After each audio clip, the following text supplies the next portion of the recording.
The next structure on this list is going to be what's known as a delta band. So, what is delta? Delta is when traders are aggressively pushing the price in a given direction by either hitting the bid or the ask. I think on the fixed range volume profile indicator, which we use to identify this, it might actually just reference if price has closed above or below, like if it's a red candle or green candle.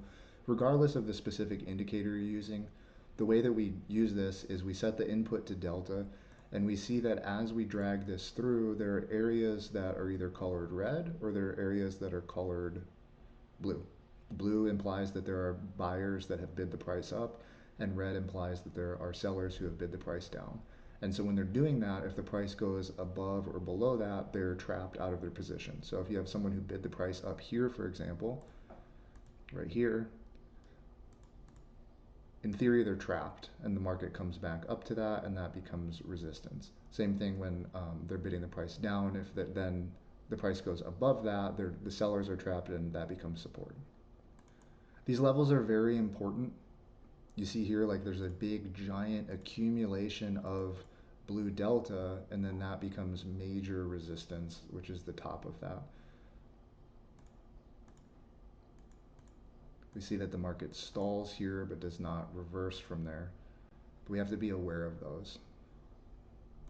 There are more specific ways to implement this. One of the ways I implement this is using the 1-minute chart to find areas of trapped delta and then use them as trend identifications. So this is an uptrend. There's trapped red delta here. We see that that's support very clearly, very obviously. And then we also see that once the market goes below that, this trend has reversed. We use them as not only support, but that's also trend identification filters. This object then becomes the initial trend reversal level, which is another structure that we identify. And as a trend filter, these are very important and very powerful. I've marked a number of red delta levels here. There's one here. You can see the market stalls briefly there. There's one here. The market stalls briefly there. The point being, once these are inverted, it doesn't matter how good this support is. Every level of support in this case is failing and the trend is down. So our short-term execution strategies need to be in the down direction. It's very straightforward. And that being said, if we just mark this as a downtrend, same sort of thing. Here's trapped red delta, or trapped blue delta, and the market comes back up to there and then it retraces. See if we drag that through, what happens? Okay, well, here is a blue delta area. The market cleared that, and then it trends up for a while. So, trend identification filter. We can then pair this with short-term entries too, down to the 15-second, and we see the exact same thing. Blue delta here.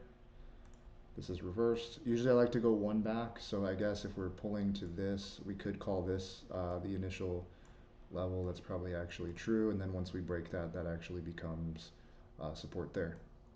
And then you see this one too. If we just duplicate that, this becomes the initial trend reversal, and I guess it doesn't quite hit that, but this is another one.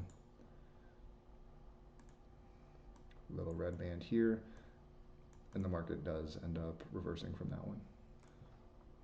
I called it a red band. It's a blue band. We also see it right here too, though.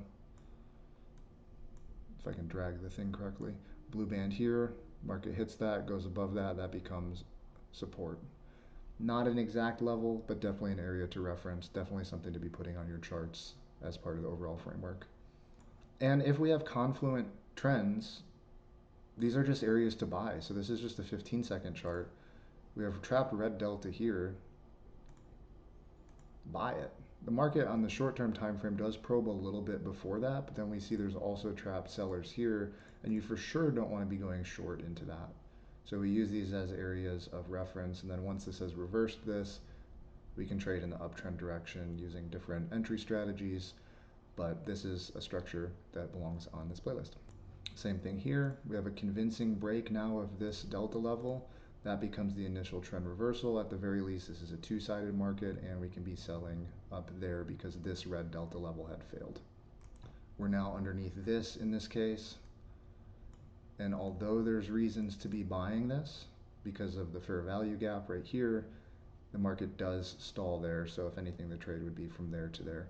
So you see an example of how we use multiple structures in this case to enter and exit, because we're trading in between both of these price structures. So this is a delta band. That's the delta band video.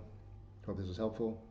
It's part of the overall collection of larger structures that we use to trade the NASDAQ intraday profitably on different funded accounts, different prop firm accounts. Like, comment, subscribe, watch all the other videos.